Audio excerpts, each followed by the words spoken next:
What is going on, everybody? Of course, my name is SMK. You can always just call me Steven, and welcome to the shiny odds for Pokemon X and Y and Omega Ruby and Alpha Sapphire, or shiny odds in Generation 6 of Pokemon. So, of course, if you guys enjoy these types of videos, always click the like button. Subscribe if you guys are brand new. If you are subscribed, make sure you guys do click the bell so you guys never miss an upload. And, of course, comment down below your favorite shiny hunting method in X and Y and Omega Ruby and Alpha Sapphire. What do you spend the most time doing? Let me know. I'd love to hear. Huge shout out to my boy TAINTEDTERROR. He helped me out like a year ago with this Google Doc, and I've used it many of times for all of my viewers wondering what the odds were in X and Y and Omega Ruby and Alpha Sapphire. And I was just like, hey, we should just make a video talking about this. And then, of course, we're going to talk about Generation 7 once we have more information about just everything in Sun and Moon.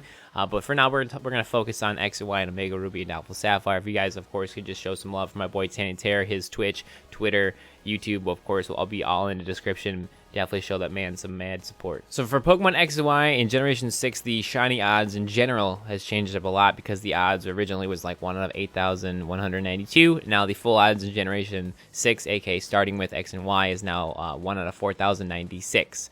It's, of course, for random encounters, soft resets, route resets. PokeRadar, once you get to a chain of 40, your shiny odds of seeing a shiny grass equaling a shiny Pokemon is 1 out of 200. Friend Safari is just random encounters, 1 out of 512. Masuda, breeding for Pokemon, is 1 out of 683. Horde encounters is 1 out of 819. Of course, that's when you see 5 Pokemon at any given time in X and Y during Horde encounters. And of course, chain fishing is very similar to PokeRadar with the whole like get to a chain of 40 and your shiny odds 1 out of 200. I feel like it's like 50-50. Like it's correct, but it's not, because like chain fishing is just really weird with its odds, because you can like find a shiny within like 8 or like 20, and all of a sudden then you'll be like 140. It's just weird, but it's definitely very quick and very easy to do. But chain fishing, just kind of take it with a grain of salt. It's pretty similar to PokeRadar. Just focus on keeping a chain active as long as you can when it comes to just finding a shiny with chain fishing. Now with the shiny charm, if you don't know how to get an X and Y, of course I have a video in the description talks all about how to get it. But your shiny odds now becomes 1 out of 1,365 for full odds. PokeRadar, it's pretty much the same. People say there's like a rumor that's like you get to 36 and then you can reset. I've never done that. I've never been successful at doing that. I always get to 40, reset a bunch of times until I see shiny grass, which of course gives you the shiny Pokemon. So take it with a grain of salt. Again, like you can get to 36 and start resetting, or you could just get to 40 and just do it then. But I've never had any success with resetting at a 36 chain. Friend Safari is not affected by Shiny Charm, so if you want a fun shiny hunting method to do in X and Y without a Shiny Charm, definitely do Friend Safari. Masuda method, breeding for shiny Pokemon, 1 out of 527, my bad. And it's actually like pretty damn decent when it comes to just breeding. Hordes, it gets a huge boost. It's 1 out of 273 with the shiny charm. And then chain fishing, kind of the same thing with PokeRadar. I don't really feel like it helps. I've never felt like it ever helped. But, again, take it with a grain of salt. But pretty much the big things to know is when you have a shiny charm, obviously full odds, Masuda, and Hordes get a huge, nice boost. And honestly, I feel like I found a ton of shinies way more when I had a shiny charm when it came to Horde hunting. But I love Horde hunting, so I've spent a lot of time doing it in X and Y. But those are your shiny odds for Pokemon X and Y.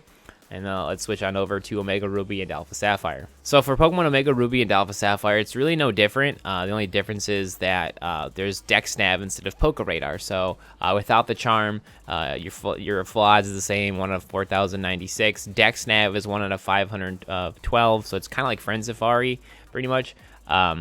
And of course, Masuda is 1 out of 683, Hordes 1 out of 819, and then chain fishing is 1 out of 200 after 40 chains. Same thing as last gen. Now with the shiny charm in Omega Ruby and Alpha Sapphire, if you don't know how to get a shiny charm in Omega Ruby and Alpha Sapphire, check below in the description. I have a tutorial of how to get it. But Dexnav is now 1 out of 201. I feel like it's 1 out of 200, but it's basically that.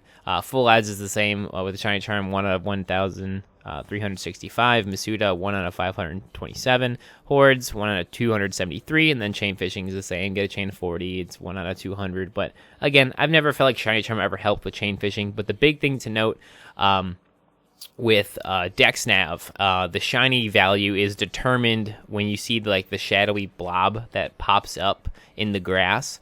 So, and also Dexnav is not a chain, regardless of what people have said in the past or whatever. It's not a chain. I debunked it a long time ago. But all you need to know is that the more encounters you do with Dexnav, the better. And just know that if you scare away a Pokemon before you actually encounter it, you have literally no idea if that Pokemon was shiny or not. And you really won't know until you actually get in the battle. So there's never anything that tells you, even on the Dexnav information, that tells you if you have a shiny or not. So the biggest thing with Dexnav is just get as many encounters as possible and try your best not to scare away the Pokemon or take too long to encounter it, because if you go too slow, then it'll just disappear. So the biggest thing with Dexnav is just to always just keep getting those encounters as fast as you can, without scaring away the Pokemon or taking too slow, which will just make you not get encounters that quick. So all in all, basically, shiny odds in Generation 6 got improved with different methods. There's different odds. If you guys want more information or want to see like more proof of like my own personal luck with any of these methods, I'll have links down below in the description so you can watch those videos to kind of see like everything kind of coming together, because I didn't want to make this video super long and have like 6,000 examples of like shiny odds from like low to high. So if you want to see a couple different videos that show off the certain amount of encounters I did for each method, they'll all be in the description. It'll be all labeled so you guys can know what has helped me a lot in Generation 6. Again, Generation 7 Pokemon Sun and Moon stuff, that'll be talked about in a different video. Hopefully this, guys, it helped you out, gave you an idea of what to expect when it comes to Generation 6 shiny hunting. I still do it to this day because I really like Horde encounters, and Dexnav is still a lot of fun. So thank you guys so much for watching. Hopefully I helped you out, and I will see you guys in a live stream, twitch.tv/smkgaming05. That's where I do all my shiny hunting live. So definitely come to a live stream, hang out, and I'll see you guys either at a live stream or in the next video. Thank you so much for watching, and good luck with your shiny hunting. Bye-bye.